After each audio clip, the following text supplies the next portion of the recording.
देखिए क्वेश्चन ये है कि एक मिरर रखा हुआ है जी, मिरर की लेंथ दी हुई है डी, मिरर की लेंथ कितनी दी हुई है डी, वेरी गुड, मिरर की लेंथ है डी। अब एक बात बताओ, इससे एल डिस्टेंस पे एक सोर्स रखा हुआ है, एल डिस्टेंस पे क्या रखा हुआ है, एक सोर्स, और इस सोर्स से एल डिस्टेंस पे एक लाइन बनी हुई है, एक इमेजिनरी लाइन, ठीक है। अब यहाँ पर इस केस के अंदर एक ऑब्जर्वर है, जैसे वो इस लाइन के अलॉन्ग मूव कर रहा है, इस लाइन के ऊपर, यहाँ से इस नीचे वाली इन्फिनिटी से ऊपर वाली इन्फिनिटी तक जब वो मूव कर रहा है तो ये बताना है उसको कितनी डिस्टेंस के दौरान इमेज दिखाई देगी, ठीक है ना। The distance over which image can be seen, इस लाइन के ऊपर कितनी डिस्टेंस के दौरान इमेज दिखाई देगी। द डिस्टेंस ओवर विच, यानी क्वेश्चन ये है the distance over which image can be seen, ठीक है। करें इस वाले क्वेश्चन को सॉल्व। सुनो आप, इसके अंदर ये सोर्स है ना, इसकी इमेज बनेगी भाई यहाँ पे कहीं, यहाँ पे कहीं इसकी इमेज बनेगी, पहली बात तो, ठीक है ना। एल डिस्टेंस पे इमेज बन जाएगी इसकी, ऑब्जेक्ट है एल डिस्टेंस पे, सोर्स है, तो एल डिस्टेंस पे इसकी इमेज बन गई जी, ठीक है। अच्छा अब सुनो, अब उसके बाद सुनो क्या होगा, एक लाइट रे पड़ी इसके ऊपर इस तरीके से, इस वाले एंड पे पड़ी, एक लाइट रे इस वाले एंड पे पड़ी, ऐसे पड़ी ना ये लाइट रे इस वाले एंड पे, यहाँ पे एक नॉर्मल लाइन बना दिया आपने, और ये वाली जो लाइट रे है ना टक टक टक टक टक टक ऐसे जाएगी, और ये वाली जो लाइट रे है टक टक टक टक टक टक टक ऐसे जाएगी, ठीक है। ये वाला एंगल और ये वाला एंगल बराबर है, ऐसे ये वाला एंगल और ये वाला एंगल बराबर है, ठीक है। This angle is equal to this angle and in the same way this angle is equal to this angle, ये दोनों सेम है यहाँ पे। और यहाँ पर हमें एक्चुअल में ये वाली लेंथ निकालनी है, यहाँ से लेकर यहाँ तक की ये वाली लेंथ निकालनी है आपको। तो इसके अंदर सिंपल ज्योमेट्री का यूज़ होगा, तो किस तरीके से यूज़ होगा, यहाँ पर आप ऐसा करिए कि टक टक टक टक टक टक टक टक।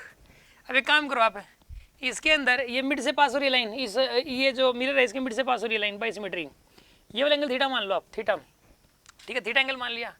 अब आप यूज़ करो ये छोटे वाले ट्रायंगल का, ये जो छोटे वाले ट्रायंगल है, यहाँ पर ये ए है मान लो पॉइंट, ये बी पॉइंट है और ये वाला सी पॉइंट है, ए बी सी, ठीक है। इस ट्रायंगल का यूज़ करो आप।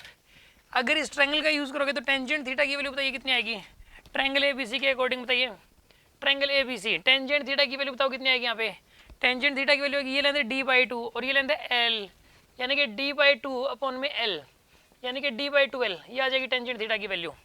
आपके पास टेंजेंट थीटा की वैल्यू आ गई डी, मतलब जो है ये वाली आ गई टेंजेंट थीटा की value, and this is the first.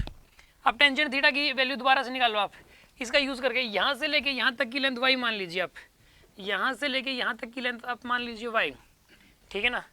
यहाँ से यहाँ पर ये ए बी सी है, ये डी है और ये ई है, ये डी है ये ई है, ये डी ई जो लेंथ है ये वाई के बराबर है।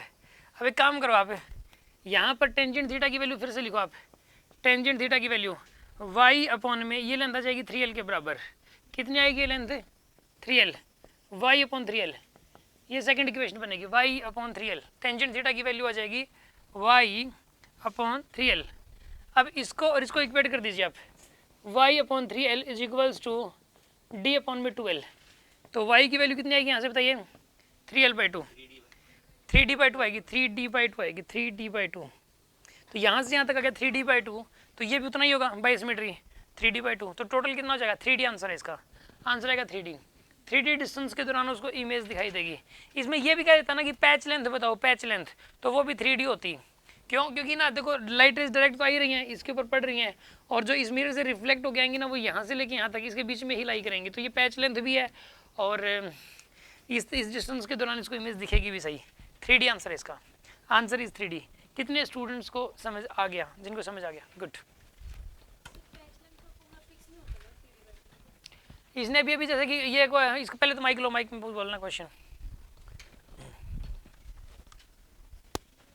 हाँ जी पास करना, रास्ता पास करो जल्दी।